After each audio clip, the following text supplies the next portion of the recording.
Gracias por estar con nosotros, Rodrigo. Gracias por la invitación, Juan Osvaldo. Tomando en cuenta que este año ha sido complejo para la construcción en general, así lo han dicho sus representantes a nivel nacional, y el gobierno ha planteado precisamente tratar de reactivar al país a través de obras públicas, de construcciones, de caminos, etcétera. ¿Cómo vislumbran todo aquello ustedes? Uno, ¿cómo está el 2014 finalizando? Y dos, ¿cómo ven o imaginan que va a ser el 2015? Sí. Para el gremio en general es un aviso importante, entusiasma claramente. Nosotros creemos y siempre hemos pensado así, que finalmente las obras de infraestructura y obras públicas en general son una muy buena forma de dinamizar la economía. Efectivamente es una buena medida anticíclica y vemos también con mucha... es muy gratificante ver que finalmente la región sigue aumentando su inversión y que vienen años bastante importantes en la inversión pública en la región de los lagos, así que lo vemos con muy buenos ojos como un importante desafío, no solo para las empresas del gremio, pero también nos preocupa que las instituciones tengan la capacidad de poder tomar ese desafío y llevarlo a cabo con la velocidad que se requiere. Ahora, ¿cómo se realiza aquello para que las empresas de la región de los lagos, que están en el ámbito de la construcción, participen de estas obras? Porque a veces son de tal tamaño que están al alcance solo de grandes empresas, de grandes consorcios, que pueden ser nacionales e incluso internacionales. Sí, de hecho, hoy día nosotros, durante todo este año y principalmente quizás los últimos 2 años, hemos visto también con preocupación que la región ha mostrado importantes números en inversión pública y en obras de infraestructura en grandes proyectos que están a la vista, ¿cierto? Especialmente acá en la ciudad de Puerto Montt y algunas otras obras en la región. Pero claramente vienen empresas, algunas incluso extranjeras, traen mano de obra de fuera de la región y de hecho, obviamente, las empresas más locales que están en segunda o tercera categoría del registro de obras públicas no necesariamente tienen la posibilidad de participar en esas obras. Ese ha sido un tema permanente en las conversaciones con el MOP y hay una forma de revertir eso. Se están tomando algunas medidas en la política nueva, porque se está invirtiendo o se va a invertir fuertemente en obras de caminos básicos, en obras de conservación, en un plan de recuperación de puentes o de construcción de puentes nuevos, para las que hay una buena capacidad en las empresas en la región. También hay una medida que es bastante práctica y apunta justamente a ese efecto, es que se está aumentando el monto en la tercera categoría, para que aquellas empresas que tienen categoría en tercera categoría puedan participar en contratos de mayor monto. ¿Qué significa una empresa de tercera categoría? El MOP tiene un registro de contratistas y tiene primera, segunda, tercera categoría en obras mayores, que tienen varios requisitos, tanto profesionales, técnicos como de capacidad económica.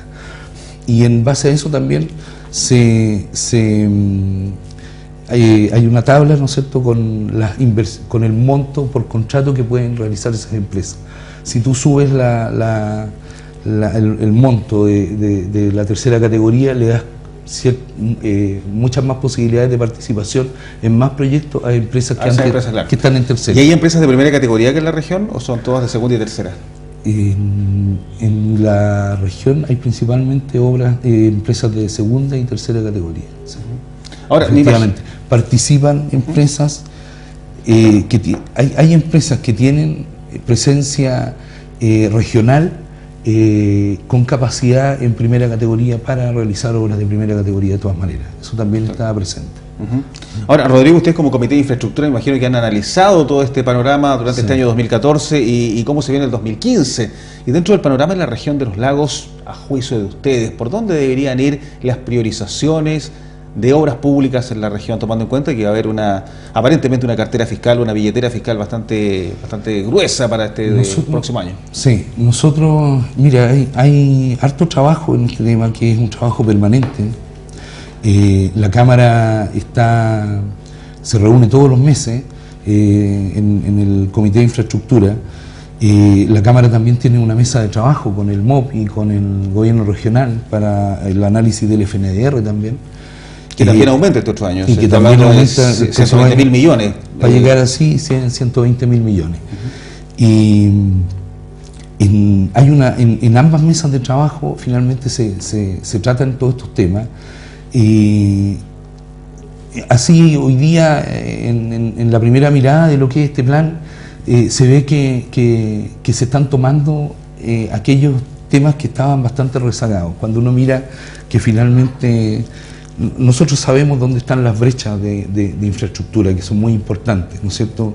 Y que tienen que ver con la conectividad, que tienen que ver con la superficie de caminos pavimentados, etcétera. Entonces, cuando se ve que hay un fuerte incremento en el plan de pavimento de caminos básicos, cuando se ve que hay una inversión fuerte en puentes, en construcción de puentes definitivos, cuando se prioriza obras en Chiloé, o se está hablando del plan Patagonia Verde, con obras que pretenden colaborar, ¿no es cierto?, con la disminución de la brecha en todo lo que es la provincia de Palena, que tantos problemas de conectividad tiene. En general uno ve que sí, hay una orientación adecuada. Dentro de lo que ustedes piensan también. O la pregunta al revés, si de ustedes dependiera el presupuesto, ¿dónde priorizarían las obras si hiciéramos un mapa de la región de los lagos? ¿Dónde están las brechas donde ustedes creen que deberían realizarse más obras públicas? Sí, bueno, en general yo creo que en eso hay sintonía, Hoy día uno ve que hay inversión en la ruta 215, que es la ruta internacional. Hay inversión en aeropuertos que obviamente tienen una relevancia importante con la conectividad. Hay inversión en caminos, y en caminos que ya no necesariamente están muy cercanos a los grandes núcleos urbanos, sino que también en zonas más alejadas, que están dando servicio a las comunidades y a otras áreas productivas. Así que yo creo que todo lo que es Plan Patagonia Verde, Chiloé, o el plan de pavimentos básicos, más estas grandes obras de infraestructura que pretenden solucionar problemas de transporte urbano, como lo que estamos viendo aquí en Puerto Montt, finalmente son importantes. Entonces, se están recuperando puentes importantes en la zona, ¿no es cierto? Bueno, un poco más al norte, en este caso en la región de Los Ríos, que hay obras importantes de puentes que eran muy necesarios, ¿entiendes? Así que yo creo que hay sintonía con eso. Hoy día uno ve que las inversiones en ese sentido están también orientadas. Lo que preocupa quizás es un poco aquellas necesidades más locales, a veces en algunos puntos más críticos, como por ejemplo es la conectividad de la Ruta 7 hacia Chaitén, que finalmente ojalá todos quisiéramos más velocidad, o en suplemento ocuparnos de mejorar las condiciones de lo que hay hoy día como alternativas, ¿no es cierto?, cuando hablamos de la bimodal o de la calidad del transporte marítimo, en fin, cosas de ese tipo. Claro, que involucra rampas, que involucra muelles, que involucra embarcaciones, etcétera, digamos. O sea, un etcétera bastante largo ahí, claro, hacia la provincia de Palena. Rodrigo, evidentemente para reactivar la economía, uno de los ejes fundamentales es generar empleo. Ese es probablemente uno de los grandes objetivos del gobierno para el 2015, tomando en cuenta la desaceleración, los índices de desempleo, que si bien no se notan en la región de los lagos por un efecto particular del tipo de empresas que hay acá, y en específico en Puerto Montt, sí en el resto del país ha subido sus índices. ¿Cuánto empleo genera la construcción? ¿Se ha visto debilitado este año 2014? ¿Y cuánto podría reactivar en términos de empleabilidad para esta zona del país, si es que se ejecutaran esta cantidad de proyectos?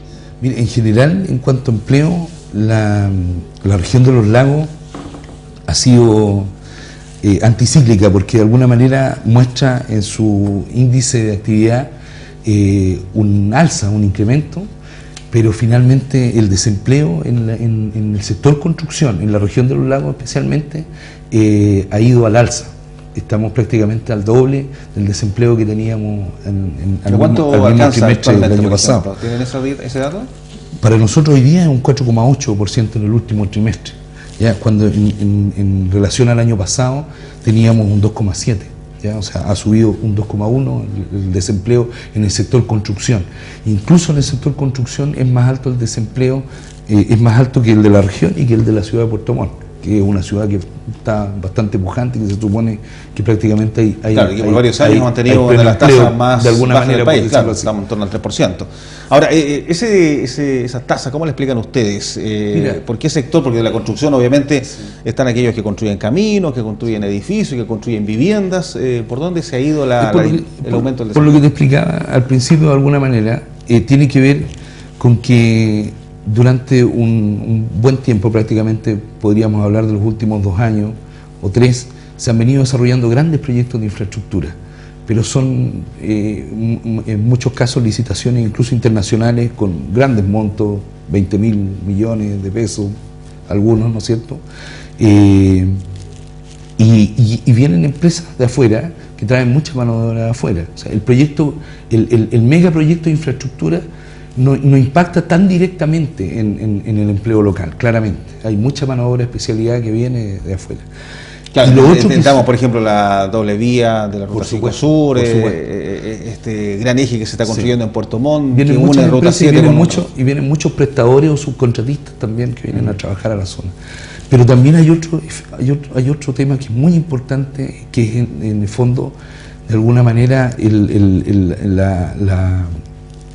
la poca eficacia, ¿no es cierto?, que ha tenido la política habitacional.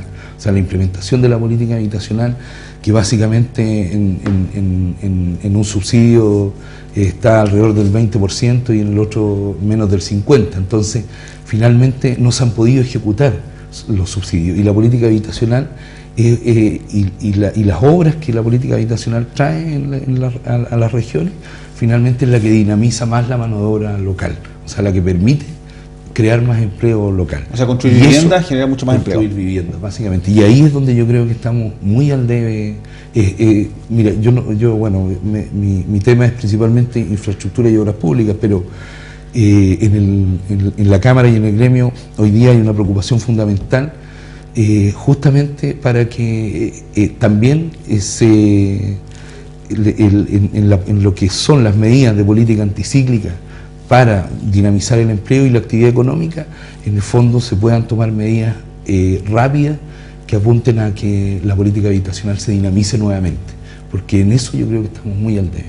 Claro, y ahí no solo se soluciona algo vital para un grupo de personas importante, que es tener una vivienda, sino que además genera empleo. Genera empleo. Ahora, tomando en cuenta todo aquello, Rodrigo, ¿qué le pedirías a las autoridades de gobierno como representante de una organización tan relevante como la Cámara Chilena de la Construcción? Sí, mira, nosotros siempre estamos preocupados de que finalmente existan las voluntades, tanto de la autoridad administrativa como de la autoridad política, para que finalmente estos planes, que exigen un tremendo desafío, un tremendo esfuerzo, porque le exigen un desafío a las empresas. Hay muchos temas que solucionar en términos de capacidad productiva, ¿no es cierto?, de tecnología, de recursos, para poder resolver desafíos de este tipo que tienen que ver en algunos casos con multiplicar por 3 lo que venimos haciendo. ¿Entiendes? Cuando hablamos de pavimentos básicos, por ejemplo, estábamos construyendo a razón de 50 kilómetros al año y hoy día queremos construir a razón de 150. Y si pensamos que todas las regiones probablemente quieren hacer lo mismo, dado que el impulso se supone que abarca a todo el país, finalmente esa demanda nos toca al gremio. Entonces, de alguna manera, la institucionalidad o las autoridades, ¿no es cierto?, y los servicios correspondientes también tienen que ser capaces de estar a la altura de ese desafío en términos de, actualizar las formas administrativas de cómo las licitaciones, dinamizar el proceso de licitaciones, hacerlo más rápido probablemente.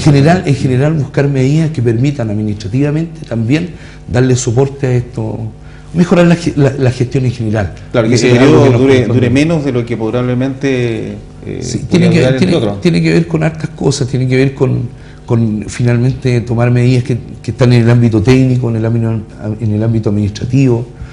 Esta misma situación que te planteaba de por ejemplo, mejorar cambiar el monto en tercera categoría, es una muy buena medida inmediatamente, porque permite mayor oferta. Más empresas van a poder participar en más proyectos.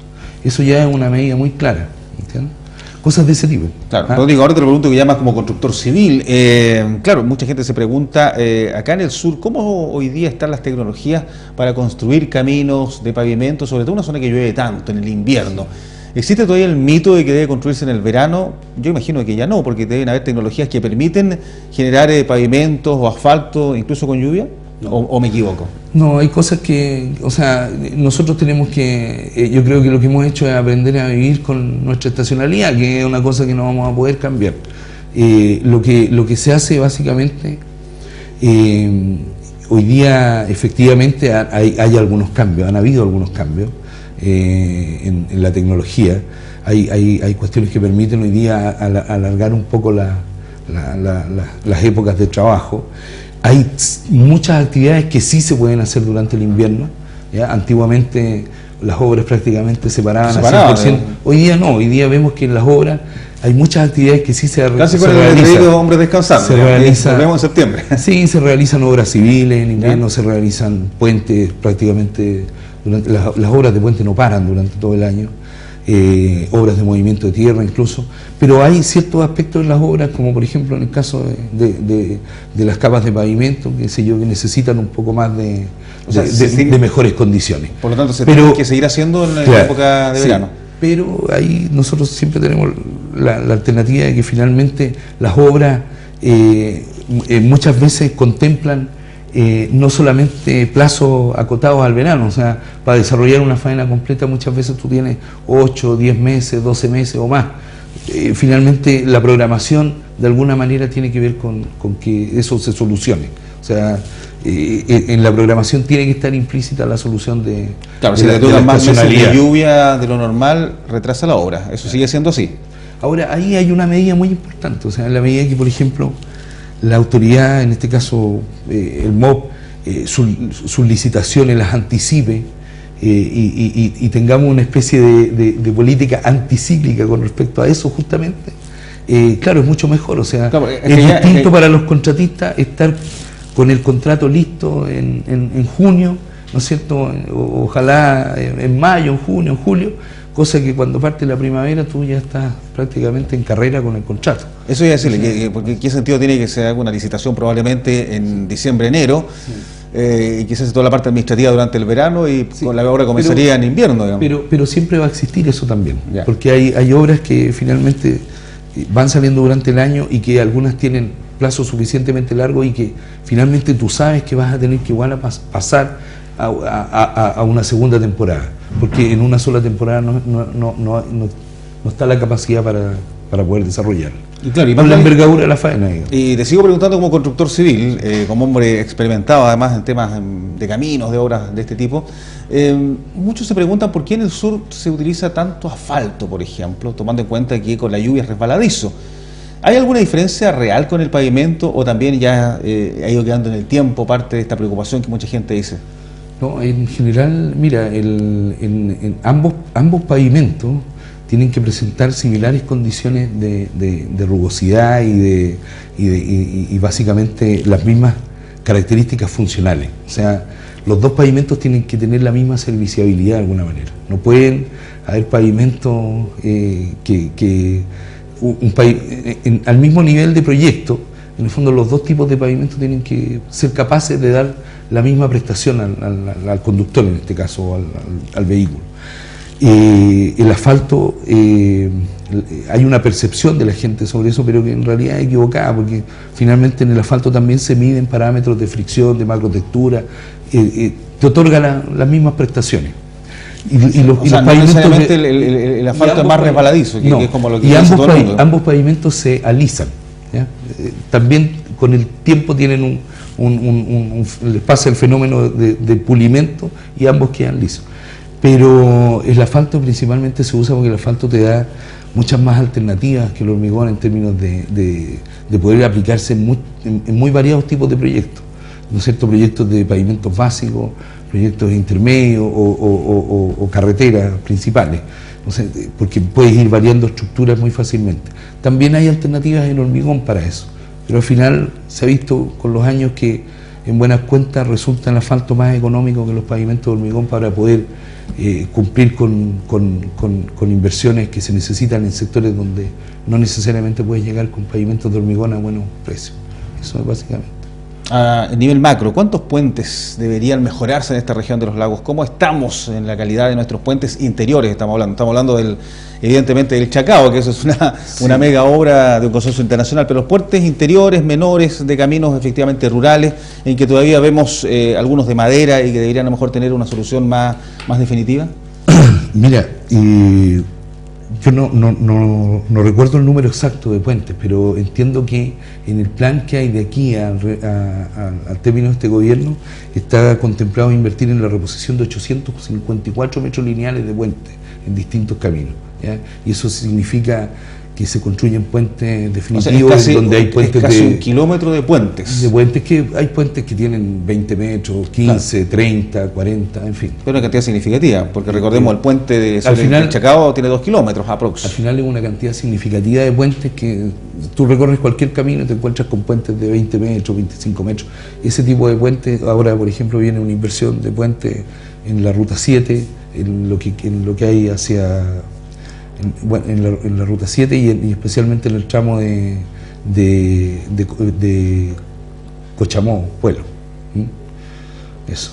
Bien, pues Rodrigo, gracias por estar con nosotros. Asumo que está optimista para este 2015. En general sí, optimista y preocupados también para que en el fondo todos los actores pongamos de nuestra parte para poder resolver el desafío, porque se ve interesante pero también bastante desafiante.